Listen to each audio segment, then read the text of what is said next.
भारत आणि अफगाणिस्तान यांच्यात T20 मालिका खेळली जाणार आहे।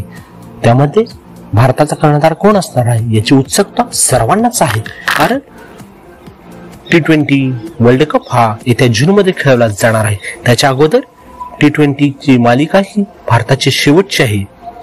त्यानंतर भारतीय संघ इंग्लंड बरोबर कसोटी सामने खेळणार आहे। त्यानंतर IPL होणार आहे। त्यामुळे त्यासाठी भारतीय संघाला सरावासाठी भारतीय संघाचा नवीन मेंटॉर महेंद्रसिंग धोनी यानं भारतीय संघाचे जे धुरंधर असे 15 खेळाडू निवडलेले आहेत त्याची माहिती आपण आजच्या व्हिडिओतून घेणार आहोत। चला तर मग आपण व्हिडिओला सुरुवात करूया। सूर्यकुमार यादव हा आणि हार्दिक पांड्या हे दोघेही जखमी असल्यामुळे ती 3 T20 मालिका आहे त्यामध्ये ते खेळणार नाही। त्यामुळे कर्णधार म्हणून रोहित शर्माला करण्यात आलेला आहे। त्याचबरोबर रोहित शर्मा हा भारताचा खतरनाक ओपनर आहेच, त्याचबरोबर तो तडाखेबंद खेळासाठी प्रसिद्ध आहे। त्याने T20 अशाच खेळीची गरज असते। रोहित शर्मानं मुंबई इंडियन्ससाठी 5 वेळा IPL मध्ये विजेतेपद मिळवून दिलेले त्याच्या कर्णधार पदाचा उपयोग भारतीय संघाला होणार आहे।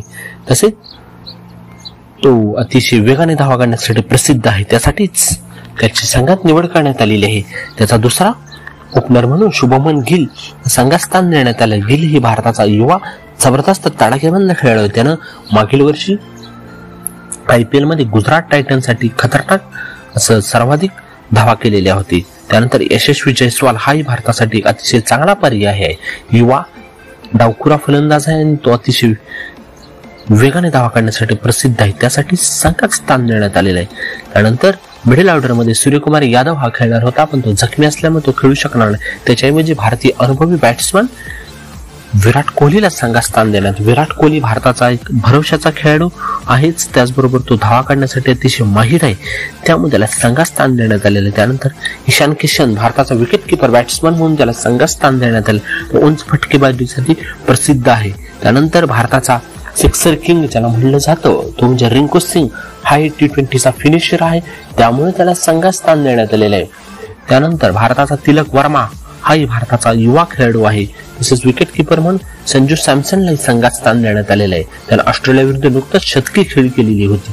त्याचबरोबर ऑलराऊंडर मध्ये रवींद्र जडेजा आणि अक्षर पटेल यांना संघात स्थान देण्यात आलेलं आहे। तसेच भारतीय फास्ट बॉलिंग साठी हर्षदीप सिंग ज्याला नुकत्याच झालेल्या ऑस्ट्रेलिया विरुद्धच्या मालिकेत अतिशय चांगली बॉलिंग करून डेथ ओव्हर स्पेशलिस्ट बॉलर आहे। त्याचबरोबर मुकेश कुमार हाही भारताचा युवा बॉलर आहे। त्यानंतर आवेश खान यालाही संघात स्थान देण्यात आलेलं आहे। त्याचबरोबर भारताचे मोहम्मद सिराज यालाही संघात स्थान देण्यात आलं आणि जसप्रीत बुमराह हाही खेळणार आहे। त्याबरोबर हे सर्वजण भारतीय खेळाडू अतिशय दमदारपणे बॉलिंग करून भारतीय संघाला T20 मालिकेत अतिशय उत्कृष्ट कामगिरी करून देतील। तुम्हाला काय वाटतं, भारतीय संघाचा कर्णधार कोण असावं हे मला कमेंट बॉक्स मध्ये सांगा आणि आजचा व्हिडिओ कसा झाला हे सांगा। धन्यवाद।